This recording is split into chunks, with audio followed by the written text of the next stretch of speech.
The pandemic has a lot of people feeling more emotional, stressed, anxious, or even bored. And while many Canadians are saving while staying home, some are making purchases simply to feel better. A mother who lost her job says it's been a struggle when it comes to emotional spending. Needless to say, my online shopping habits I find are heightened more when I'm not working than when I am working. Because now when I'm not working, I have time and I'm on Instagram and I'm looking at influencers. Markham mom Razia Kassam has lost her job twice during the pandemic.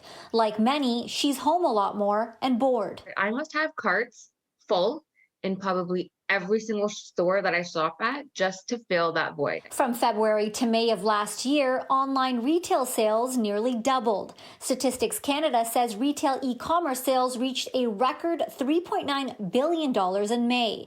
Those high numbers are partially due to brick and mortar stores being closed for months because of COVID-19. Both buyers and sellers shifted their focus online. There has been a major improvement in the digital checkout experience. It's awesome now. Retailers really elevated their game during the pandemic. Financial expert Leslie Ann Scorgie says the majority of Canadians are actually spending less during the pandemic. According to BMO Capital Markets, Canadian households have $150 billion in savings. Scorgie says while many are saving wisely, some are not.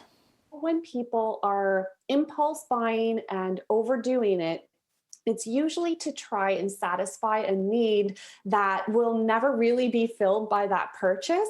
But for a temporary period of time, they're going to feel elevated and a little bit better. Shortly after the purchase, you actually return to that pre-purchase state where you're not really feeling great. Scorgie says those who are emotional spending should use that time to instead invest in their health. Go to underlying reasons for spending in the first place. So is it to make yourself feel a little bit better? Is it maybe to make your kids feel better because you feel guilty? They have lost out on a year.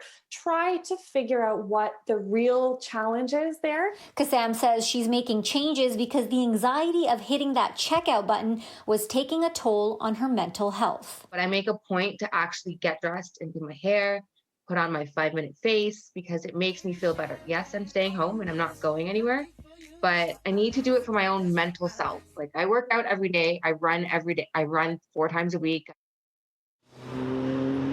The financial expert we spoke with says nothing is wrong with making purchases online or even buying yourself gifts and treats as long as you're spending within your means and it's a part of your budget.